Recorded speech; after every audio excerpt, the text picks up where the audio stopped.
He's worth every penny, not just because of his laser shooting ability. He's a hard-nosed, tough guy, professional in every way, and he just brings a winning presence to whatever team he's at. Says he learned a lot of his basketball acumen from his mom, who was a terrific player. No question. Good. The defense not doing a good job at all of getting after him. They've got to crowd him and make it tough for him. That's his second this quarter. Miller with the double team, and stolen by Miller. Jordan inside, working on Horford. That's good. And now a 9-point Clipper lead.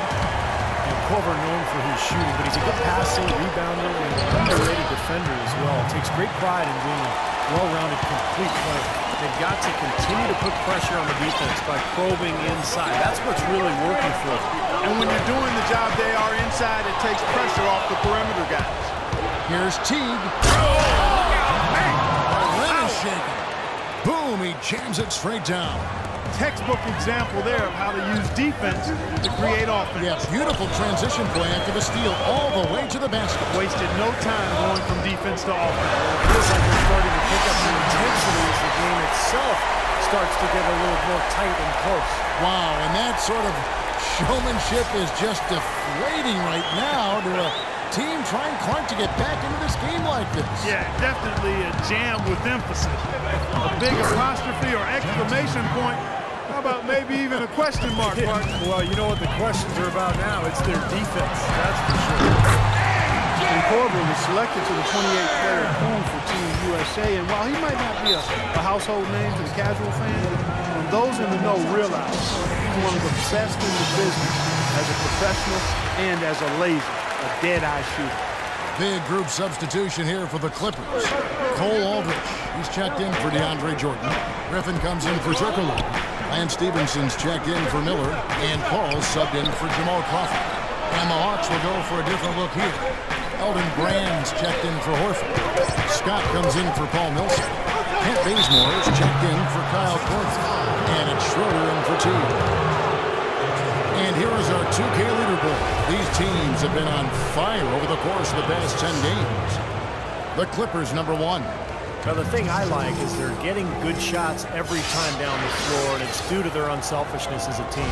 Doris Burke has some information for us. Doris? Hi, guys. I had a chance to find out what Mike Budenholzer was discussing with his guys. He wants them running a disciplined, organized offense with an emphasis on setting screens and creating open shots on the floor for their shooters. He also wants to see a patient offense, work for the shot, move the ball around, and as he told them, quote, if you don't see a good shot, find someone who does. They're not going to wait for halftime. They want those adjustments to have an impact right away. Over to you, Kevin. And thank you for that, Doris. It's off his leg, and it's whistled a kick.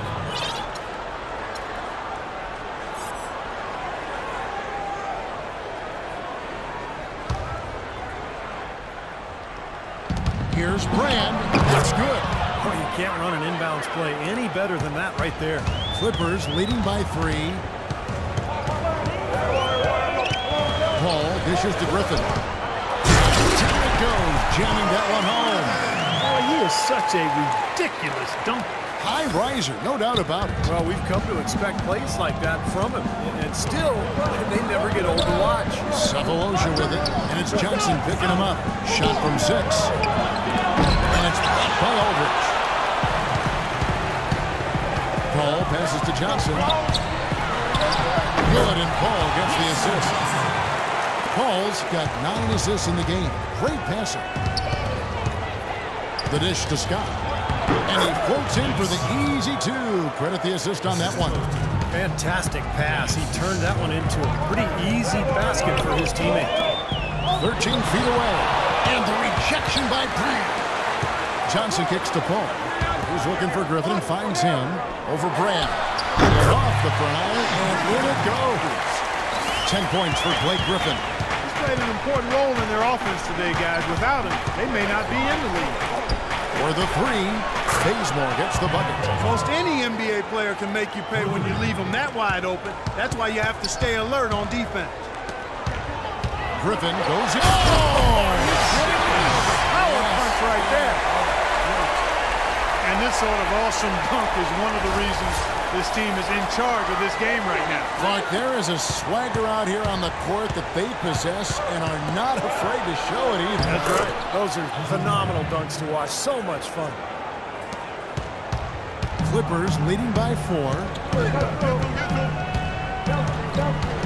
All up top. He had 10 points in the win against Philadelphia. Johnson kicks to Stevenson. Down to 5 on the shot clock. The fader. Blake Griffin again. Griffin's got 8 points in the quarter. Got a lot of momentum going with his own game. He's been great today, and just as hot as he was last time out. And we finished one half of basketball. Clippers ahead, up 6. And now let's catch up with Doris Burke, who's standing by on the sideline. Doris? Hi, Kevin. Well, Doc, as we get into the second half, what do you expect to see from this offense you're facing tonight? Well, they're moving the ball. They're just playing to the high end, and we got to expect that. So let's not let anyone get hot. That would be nice. Coach, thanks for the time. Gentlemen, back to you. Thank you, Doris.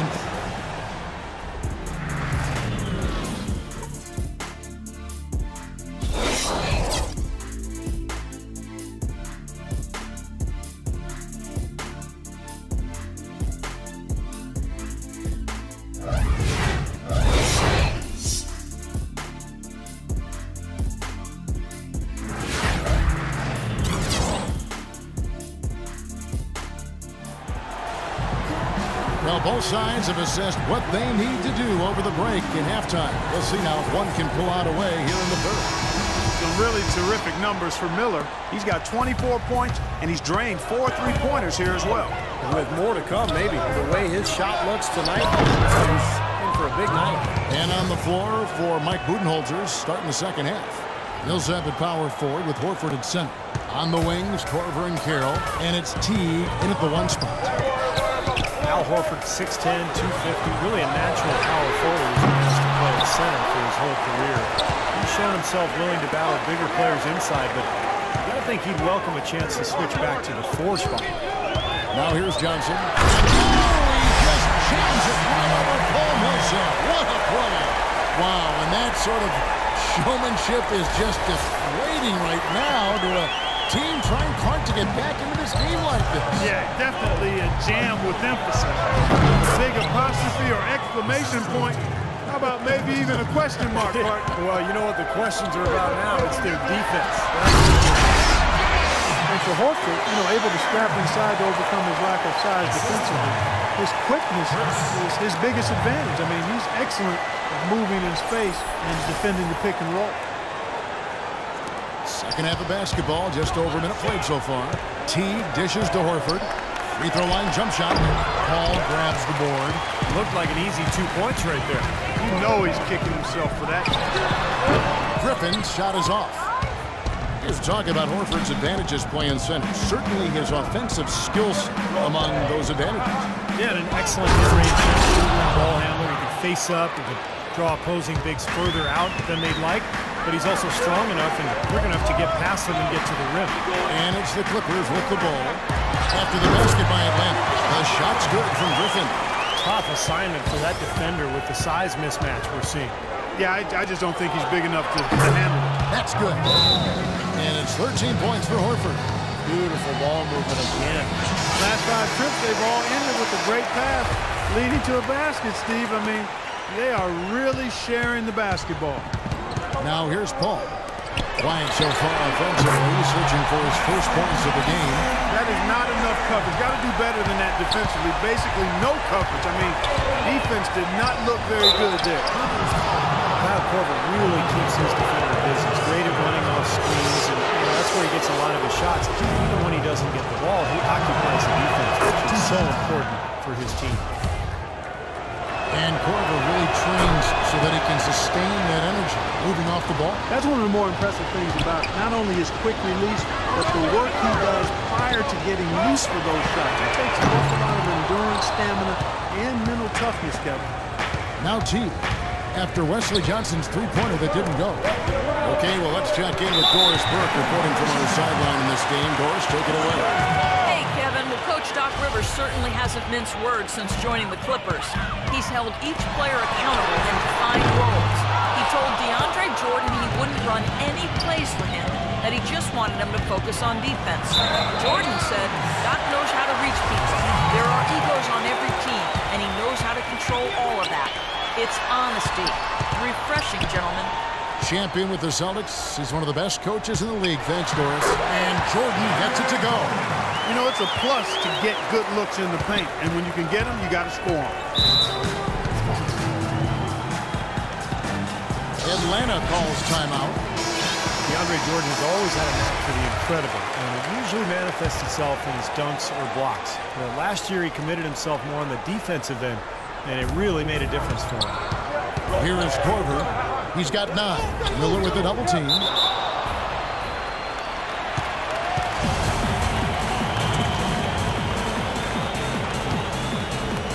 And here are the Clippers now. Clippers leading by 7.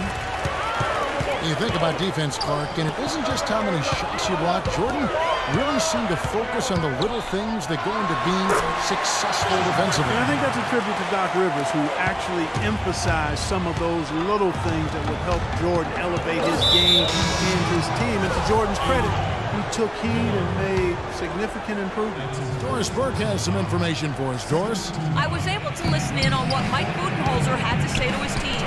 He urged them to do everything possible to create open looks for each other. Talked about setting picks, running more set plays, anything to shake free of that defense.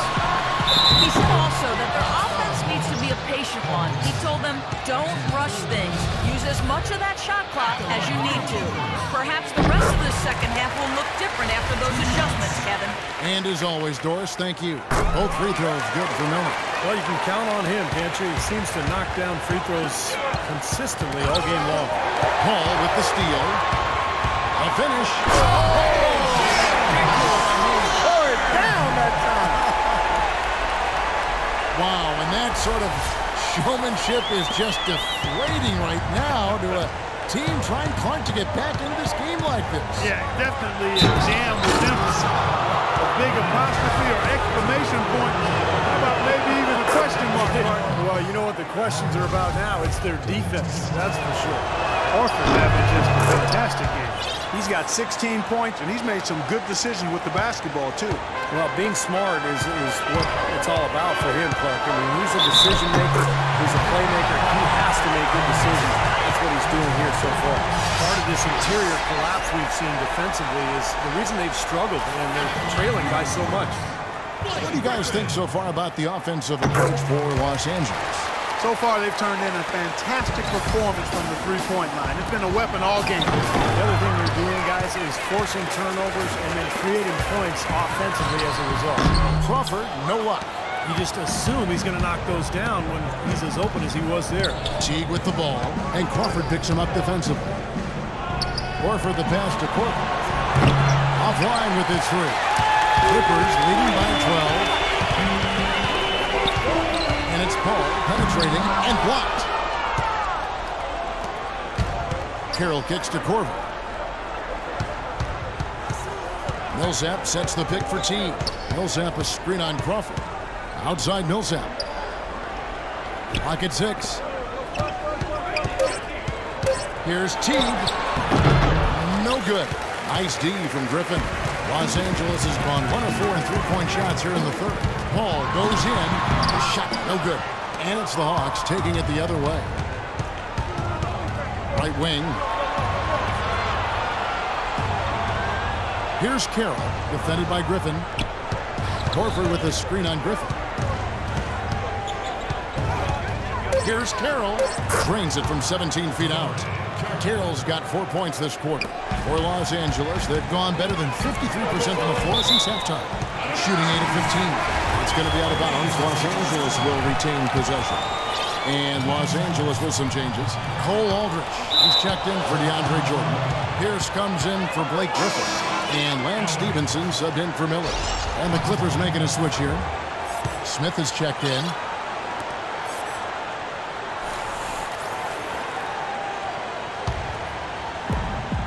The Hawks trail by 10.